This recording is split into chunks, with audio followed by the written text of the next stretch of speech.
আজকের এপিসোড সালাউদ্দিন সাহেবের নিয়া। উনি বিএনপির সবচেয়ে গুরুত্বপূর্ণ নেতা, মানে দ্বিতীয় প্রধান নেতা বলা যাইতে পারে, অপেক্ষাকৃত তরুণ নেতা। সারা দেশের মানুষের আগ্রহ আছে কলে সালাউদ্দিন সাহেবের বিষয়ে, আমার আছে। হ্যাঁ, আমার ওনার খুব পছন্দই হয়। কেন হয় বলি। প্রথমত, উনি দারুণ সুদর্শন একজন মানুষ। বাংলাদেশের পলিটিশিয়ানদের মধ্যে এমন সুদর্শন আর কেউ আছে কিনা আমার জানা নাই। পলিটিশিয়ানদের বাদ দেন, বাংলাদেশের নাগরিকদের মধ্যে এরকম সুদর্শন পুরুষ খুব কমই পাওয়া যাবে। ওনার বয়স মনে হয় 62-63 এরকম হবে, কিন্তু দারুণ রিজু একহারা ফিগার, দারুণ ফ্যাশন সচেতন। পাঞ্জাবির উপরে যে কোটিটা পরেন না, সেটা খুব এক্সক্লুসিভ করে, মনে হয় উনি ডিজাইন করেছেন, আর কোথাও দেখবেন না, নিজে ডিজাইন করেছেন। আমি শিওর ভবিষ্যতে সালাউদ্দিন কোটি হিসেবে এটা পরিচিতি পাইতে পারে। এগুলো তো গেল প্রশংসার দিক। উনি রূপালী পর্দার সেলিব্রিটি হইলে এই কথাগুলো এনাফ ছিল, কিন্তু উনি রাজনীতিবিদ, বাংলাদেশের প্রধান দলের বলা যায় দ্বিতীয় প্রধান রাজনৈতিক ব্যক্তি। তাই উনার যে কোনো আচরণ, যে কোনো ইতিহাস আমরা একদম মাইক্রোস্কোপের নিচে ফেলায় দেখব। আমরা উনার সাম্প্রতিক ঔদ্ধত্য নিয়ে শুরু করতে পারি। দেখেন, একটু লক্ষ্য করেন, সিনিয়রদের প্রতি ওনার ন্যূনতম একটা সম্মানবোধ নাই। এখনই যে দলের মহা কিছু হয়ে গেছে, মঈন খানকে বক্তব্য দিতে থামাই দিল। পদত্যাগের ব্যাপারে আমরা লিখিত বক্তব্যে জানিয়েছি, আগেও জানিয়েছি। নিরাপত্তা উপদেষ্টা এবং আর দুইজন ছাত্র উপদেষ্টা যাদের কারণ আগেও জানিয়েছি। নিরাপত্তা উপদেষ্টা এবং আর দুইজন ছাত্র উপদেষ্টা যাদের কারণ আগেও জানিয়েছি। নিরাপত্তা উপদেষ্টা এবং আর দুইজন ছাত্র উপদেষ্টা যাদের কারণ। তারপরে মঈন খান বক্তব্য দিচ্ছেন, এটা ওনার সহ্য হইল না, উনি চলে গেছেন। দেখেছেন, দেখেন। যে তিনটি বিষয় নিয়ে আমরা কথা বলেছি আপনারা শুনেছেন, সংস্কার, বিচার এবং নির্বাচন। আমরা স্পষ্ট ভাষায় বলেছি যে উনার নিজের দলের সিনিয়রদের যিনি সম্মান দেন না, উনি দেশের সাধারণ মানুষকে সম্মান দিবেন কিভাবে? আবার ওনার বক্তব্যের টোন দেখেন, মনে হয় ধমকায় ধমকায় কথা বলতেছেন। নিরাপত্তা উপদেষ্টা এবং আর দুইজন ছাত্র উপদেষ্টা যাদের কারণে এই সরকারের নিরপেক্ষতা ক্ষুণ্ণ হচ্ছে, তাদেরকে বাদ দেওয়ার জন্য আমরা আজকেও লিখিত বক্তব্য আমরা দিয়েছি। সেই আশ্বাস ওনারা দেখবেন, আমরা আমাদের বক্তব্য দিয়েছি। আবার পাশাপাশি আমির খসরু মাহমুদের বক্তব্য দেখেন, নম্র বিনয়ী ভাবে বলতেছেন, তাই না? দেখেন, আমি একটু বলি, মূলত সংস্কার এবং বিচার, নির্বাচন, এই তিনটার উপর আলোচনা হয়েছে। তো সালাউদ্দিন সাহেবের টোন দেখেন, আবার দেখেন। নিরাপত্তা উপদেষ্টা এবং আর দুইজন ছাত্র উপদেষ্টা যাদের কারণে এই সরকারের নিরপেক্ষতা ক্ষুণ্ণ হচ্ছে, তাদেরকে বাদ দেওয়ার জন্য আমরা আজকেও লিখিত বক্তব্য আমরা দিয়েছি। মনে হয় ধমকাইতেছেন। উনার ধমকানিরে কেউ তো দে, হ্যাঁ তো দে না। হ্যাঁ, সে বলে চুপপুরে সরাইলে সাংবিধানিক সংকট তৈরি হবে, আর প্রফেসর ইউনূস পদত্যাগ করলে জাতি নাকি বিকল্প বেচা নেবে। মানে চুপপুর কোনো বিকল্প নাই। হাসিনার যেমন বিকল্প ছিল না, চুপপুরে বিকল্প নাই। যাই হোক, এটা আওয়ামী লীগ বললে তো মানা যাইতো, এটা বিএনপি বলে যে চুপপুর কোনো বিকল্প নাই। কোন লেভেলের বেদবি দেখেন। সালাউদ্দিন সাহেবকে নিয়ে কয়েকটা প্রশ্ন উঠছে বলে, খুব গুরুতর প্রশ্ন, যেটার জবাব উনারে দিতেই হবে, বিএনপিকেও দিতে হবে। কারণ বিএনপি ক্ষমতায় যাইতে চায়, সরকার গঠন করতে চায়, এবং বিএনপির মুখপাত্র সালাউদ্দিন সাহেব। আলাপ উঠিছে যে সালাউদ্দিন সাহেবের পোলা এস আলমের অফিসে বসতেছে। এই ব্যাপারে সালাউদ্দিন সাহেবের বক্তব্য কি? এস আলমের সাথে সালাউদ্দিন সাহেবের সম্পর্ক কি? এটা না একটা ব্যাখ্যা দেশবাসী জানতে চাইতে পারে। সারা দেশে একটা ধারণা প্রবল, সালাউদ্দিন সাহেব শেখ হাসিনার ক্যাশিয়ার, দুর্বৃত্ত অলিগার্ক এস আলমকে, তার বাণিজ্যিক সাম্রাজ্যকে প্রোটেকশন দিতেছেন। সালাউদ্দিন সাহেবের স্পষ্ট বক্তব্য দেওয়া উচিত, বিএনপির স্পষ্ট বক্তব্য দেওয়া উচিত। সালাউদ্দিন সাহেব যখন ধরা পড়ছিলেন, গুম হয়েছিলেন যে বাসায়, ওইটা এস আলমের একজন কর্মচারীর বাসা ছিল। অদ্ভুত ব্যাপার না? ফিরে আসলেন, যে গাড়ি চললেন, সেটাও একজন এস আলমের গাড়ি। সালাউদ্দিন সাহেব গুম কমিশনে জবানবন্দি দিচ্ছেন, এটা সত্য। গুম কমিশন একটা ফ্যাক্ট ফাইন্ডিং কমিশন। এখানে জবানবন্দি দিলে গুমের বিচার হবে না। গুমের বিচারের জন্য আন্তর্জাতিক অপরাধ ট্রাইব্যুনালে অভিযোগ দায়ের করতে হবে। সালাউদ্দিন সাহেব আন্তর্জাতিক অপরাধ ট্রাইব্যুনালে কোনো অভিযোগ জমা দেন নাই, আজকা পর্যন্ত জমা দেন নাই। এটা নিয়ে ইলিয়াস বলছিল, ইলিয়াসকে কি গালাগালি সবাই। ইলিয়াস তো ভুল বলে নাই। সালাউদ্দিন সাহেবের গুমের বিচার হোক, উনি ট্রাইব্যুনালে অভিযোগ দায়ের করেন। উনি কেন করেন নাই এখনো পর্যন্ত অভিযোগ দায়ের, এই প্রশ্ন ওনাকে করাই যায়, এবং রাজনৈতিক নেতা হিসেবে এটার জবাব ওনাকে দিতেই হবে। এবার আসি ওনার গুম হওয়ার পরের ঘটনা নিয়ে। ওনার গুমের বিষয় নিয়ে প্রশ্ন তুললে ইলিয়াস, তাসনিম খানের লিখছে, বিএনপি নেতা সালাউদ্দিন আহমেদ র্যাবের হাতে বলপূর্বক অন্তর্ধানের শিকার হয়েছিলেন, ব্র্যাকেটে গুম। বিএসএফ এর মাধ্যমে তাকে বর্ডার ক্রস করায় Indian national investigation agency NIA এর হাতে তুলে দেওয়া হয়। বাংলাদেশ এবং ইন্ডিয়ান রাষ্ট্রীয় বাহিনীর হাতে বলপূর্বক অন্তর্ধান এবং এক্সট্রাঅর্ডিনারি রেন্ডিশনের একজন সার্ভাইভারকে নিয়ে যারা কুৎসিত প্রপাগান্ডা করছো, তাদের উপরে মজলুমের লানত। হ্যাঁ, ঠেলায় পড়লে নাকি বাঘে ধান খায়। আর পার্সিকুলার তাসনিম খলিল ঠেলায় পড়লে ইসলামী ভোকাবুলারি ইউজ করে, লানত ইউজ করেছে। যার জন্য ইউজ করেছে তারে ধন্যবাদ। ইলিয়াসের কারণে হাজার হোক, লানত শব্দটা তো ইউজ করেছে।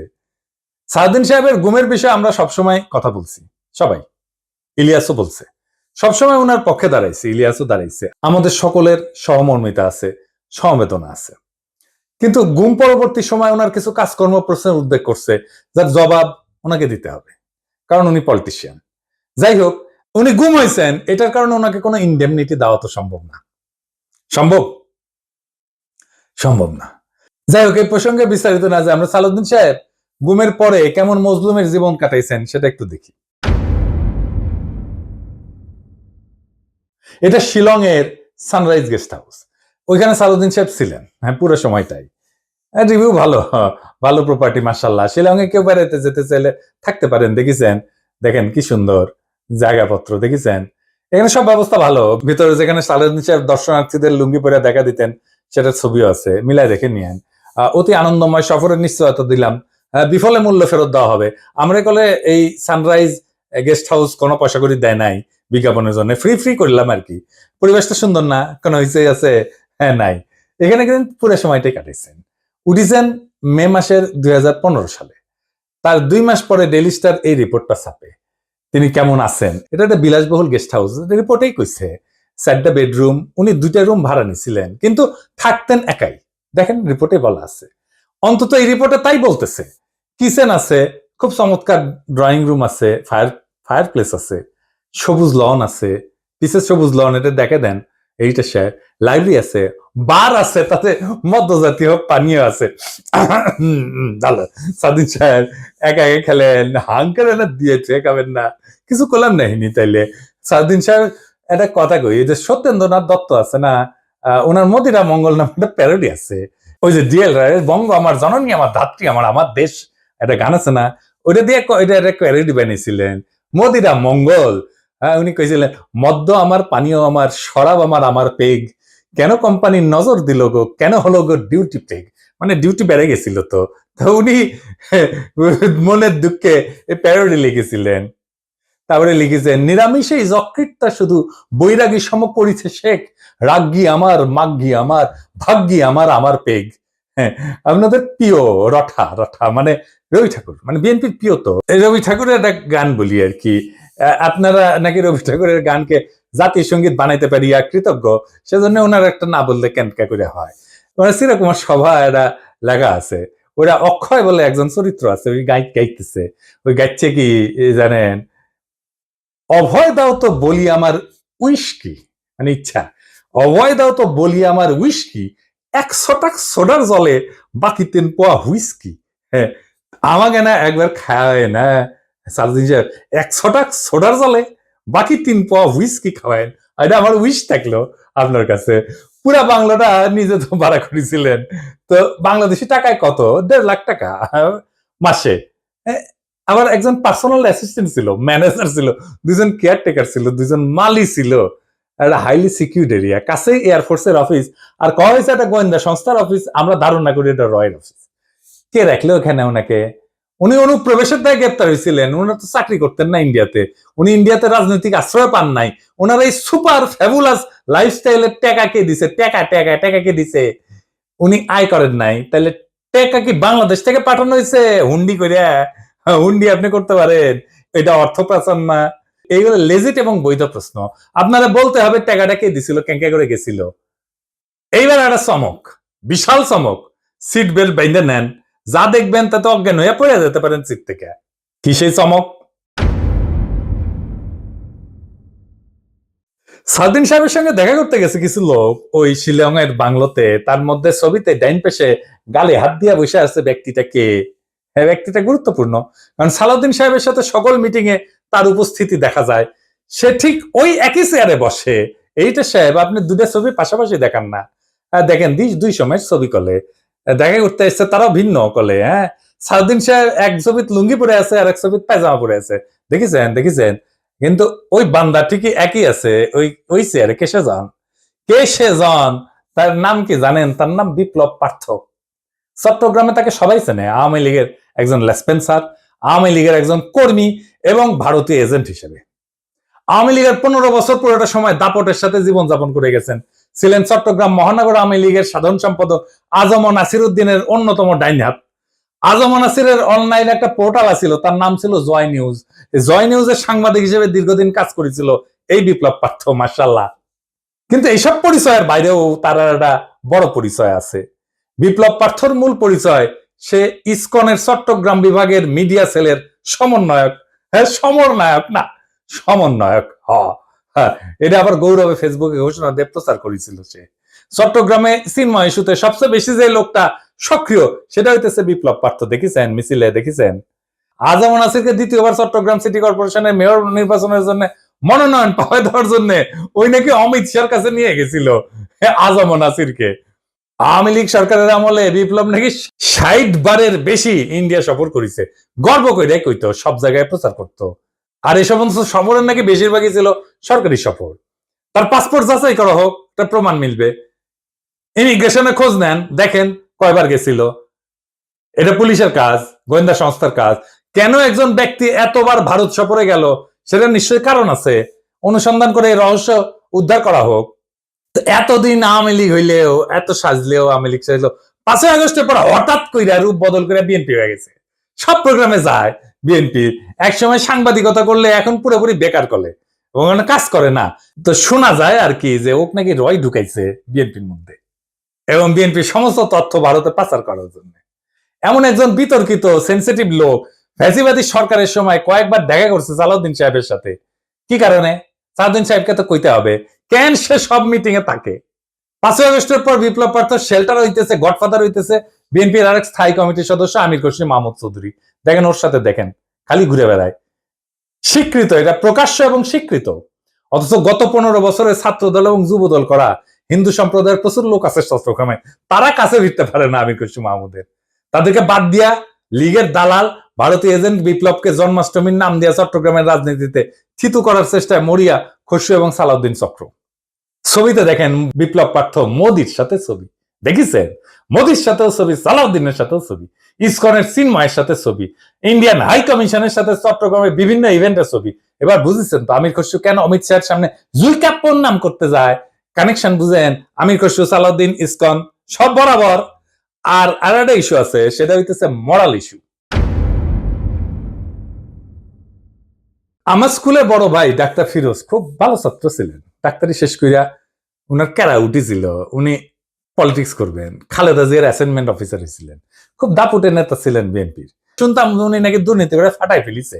হ্যাঁ, তারপরে শুনি 1/11 পর অস্ট্রেলিয়াতে গেছে। একটা ছোট্ট ঘরে 2 মেয়ে সহ পুরা পরিবার নিয়ে থাকতেন। ওই একই ঘরে থাকা, ঘুমানো। নিজে নাইট গার্ডের চাকরি করেছেন ডাক্তার হইয়া। হারিস চৌধুরী সিলেটের জমিদার বংশের ছেলে ছিল। রাজনীতি করে এসে সব হারিয়েছিলেন। 1/11 পরে থাকতেন পান্তপথে, খুবই দিনহীন ভাবে, পরিচয় লুকায়।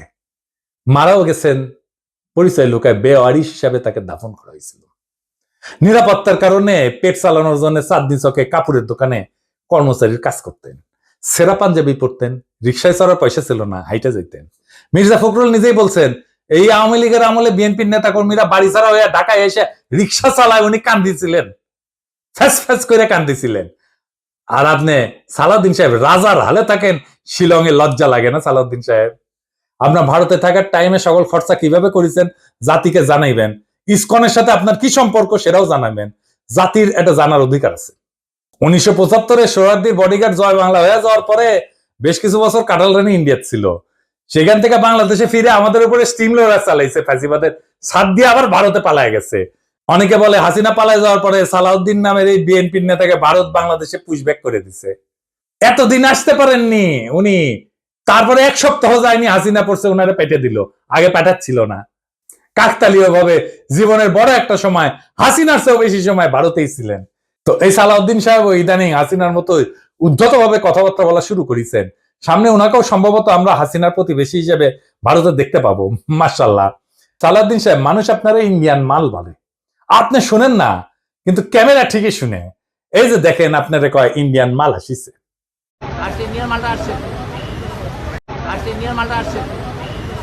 একজন নেতার চেহারা, পোশাক, স্টাইল, ফ্যাশন এ সমস্ত ইতিহাসের পাতায় জায়গা করে নেয় না। ইতিহাস মনে রাখে নেতৃত্বের সততা, আত্মত্যাগের পরিমাণ, আর সেই নেতার অবস্থান দুর্দিনে কোথায় ছিল। সালাউদ্দিন আহমেদ নিঃসন্দেহে গুমের শিকার হয়েছিলেন। সেই সময় দেশবাসী তার জন্য কাঁদছে। কিন্তু একজন মজলুম যখন বিলাসের চাদরে নিজেকে মুড়ায় ফেলেন, যখন নিজের গুমের বিচার আন্তর্জাতিকভাবে দাবি না কইরা তার রাজনৈতিক মূলধন বানায় ফেলেন, তখন প্রশ্ন ওঠেই। এবং এই প্রশ্ন তার ব্যক্তিগত না, সমগ্র বিরোধী দলের নৈতিক ভিত্তির উপরে আঘাত আনে। বিএনপিকেও বুঝতে হবে, সরকার বদলানোই রাজনীতি না। আদর্শ, ত্যাগ এবং গণমানুষের বিশ্বাস অর্জনই রাজনীতির মূল সোপান।